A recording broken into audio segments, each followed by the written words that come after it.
Jared Goff joins us at this time here on 97.1 The Ticket. Jared, as always, we've appreciated all season long. We know you well enough. We'll congratulate you on winning the division and getting the number 1 seed, but I know you always have bigger fish to fry and you got their eye on the prize, but how would you characterize the feelings today?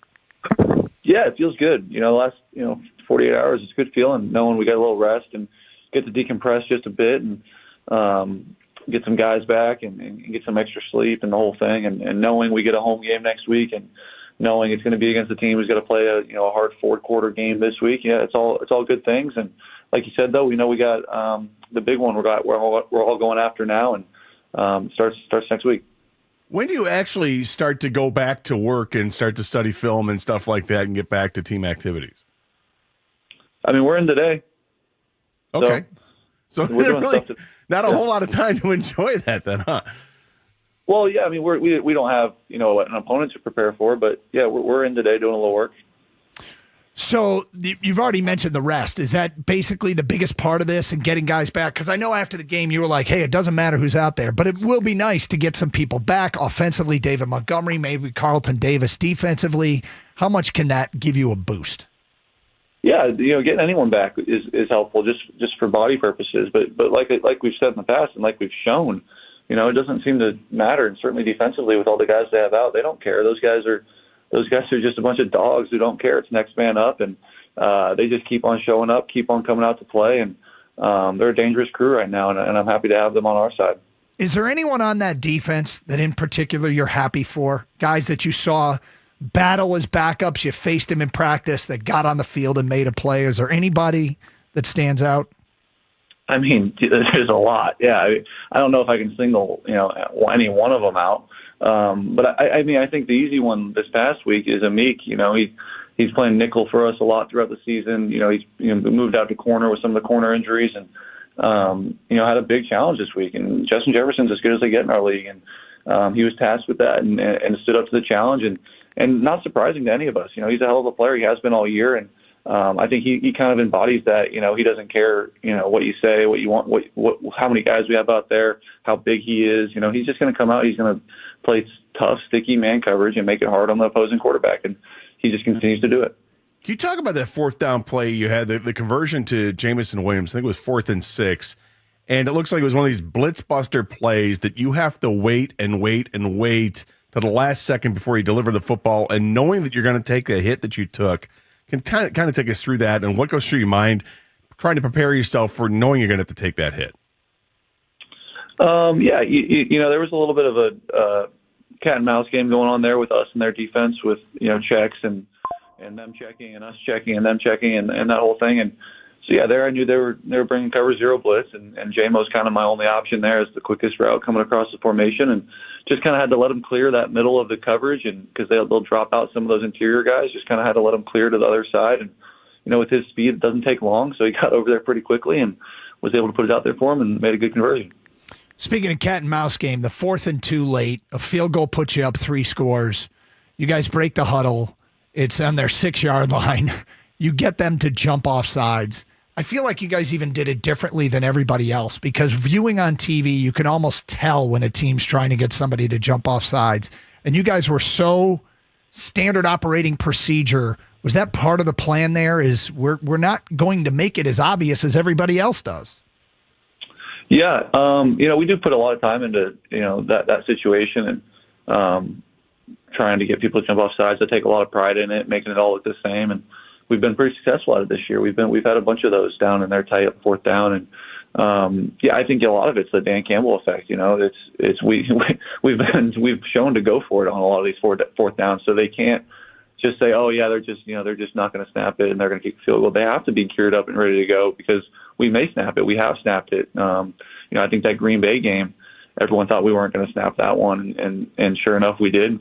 We fired off the ball and were able to pick up the first down, kick the field goal. So teams remember that stuff. They see it, and they were ready to go. But yeah, we got them to jump. After Terrion Arnold goes 10-9, do you say anything on the sidelines, or does the offense get together and say, all right, we got to kick things into gear now? We've been kind of slow motion a little bit here. We need to start scoring, because you guys end up scoring 3 straight touchdowns. What's said on the sideline? Any words go between the offense and the defense? No, not much is said. We knew we were so dang close all day. We were just getting we were getting stifled a little bit. Their defense was doing a good job, and I was trying to settle in a little bit and see things, and they were doing some things a little bit differently. And you give them a ton of credit, man. They were making it hard on us early, and but I think you give us a ton of credit for adjusting and making it work in that second half. And certainly up front, those guys protecting for me and opening those run lanes were incredible all day. And obviously what Gibbs did was incredible. But yeah, just once we settled in, we knew we were so close. We knew what they were doing on defense. We just kind of had to, do our job just a little bit better, identify what they were doing a little bit better, and execute. And we were on our way. It kind of goes underrated. The way that the adjustments come at halftime. I mean, the defense, after I said that field goal, they shut things down. Your offense, you guys pick things up. How underrated is it of what goes on at halftime with the coordinators and the team coming together and figuring things out? Yeah, sometimes there's a lot that goes on. Sometimes there's nothing that goes on. Sometimes we're just hanging out, getting a little water, getting a little bit of a breather. And but yeah, in a game like that, yeah, there's absolutely some adjustments made. And Ben and the staff and AG and his staff are making changes and making sure we're on, what we need to be on, and then come out in the second half and, get ready to go from there. Have you seen all the speculation this week about your offensive coordinator, Ben Johnson, and head coaching positions? No, what are they saying? They're saying he's got 3 interviews lined up for later this week. 3? Wow. All right. Good for him. How would you characterize your feelings towards that? I'm sure you'd love to keep him, but he's had interviews before, hasn't he? Yes, he has. Yeah, so I don't know. We'll see. I obviously I love Ben. He's the best, and I wish him the best in whatever he ends up doing. But he knows I'd like to have him for at least one more, and we'll see where it goes. You said something I thought that was really interesting on the Peacock postgame show. You said that one of his strengths is he provides you clarity, and you guys problem solve together. Can you give us an example, whether it was from this game or any game this year, where during the week is a great example of Ben Johnson providing Jared Goff clarity and problem solving an issue that a team was potentially going to give you? Yeah, it's going to be hard for me to give you an example because it's all day, every day. That's what we're doing, kind of, is talking through these problems and fixing these problems. And, whether it's first or second down, whether it's third down, whether it's red zone, all we're doing is trying to, simplify it for myself. And I'm just constantly asking questions. And I think a lot of times, in our little post-practice meetings that we have is just me, hammering out some of the issues that I may see, and him going, no, we're good because of this, that, and the other, or yeah, that's a good idea, we should add this. And so we're just constantly fixing problems, and I'm very thankful to have a coach who listens and who wants to hear from me and wants to hear what I have to say and ideas, and it's been fun to get some of those ideas in, and certainly when they're your own, you feel like you need to make them work. So it's fun to be in working with him. Got to be fun to work with an offense like this. What Jahmyr Gibbs has done all season, and the game he had on Sunday night, and then watching Jameson Williams, you get him over 1,000 yards. It's got to be a quarterback's dream to step into an offense that has this many weapons. Yeah, it really is. It's been so fun for me, and really for years now. It's been a lot of fun to be with these guys, and to just the continuity of who we have up front, who we have at the skill positions. Myself coming back for the 4th year now. It's fun, man. It really is, and it's explosive. It's smart. It's fast. It's it's aggressive. It's physical. It's everything you want in offense, and we've had good success, and now it's time to keep it going. So can you compare it all, what was like going into this year's playoffs compared to what you felt like going into last year's playoffs? I don't know. It seems pretty similar, I guess. I'm not sure. The difference is we don't have to play this week. I know that's not a great answer for you. That's a big one, yeah. Yeah, we get a little bit of rest. We feel good. We don't know who we're going to play yet. We'll find out in about a week and go from there. But yeah, I think we feel about the same. But I think last year after losing that NFC Championship, it created this little fire within everybody of going like, all right, we're not going to let that happen again. And it started right there, right then there in that locker room after that game, and that's kind of carried through the off season and now into this season. And I guess that would be the difference. We've talked a lot about the Detroit football culture. How would you describe the culture of the Detroit Lions locker room?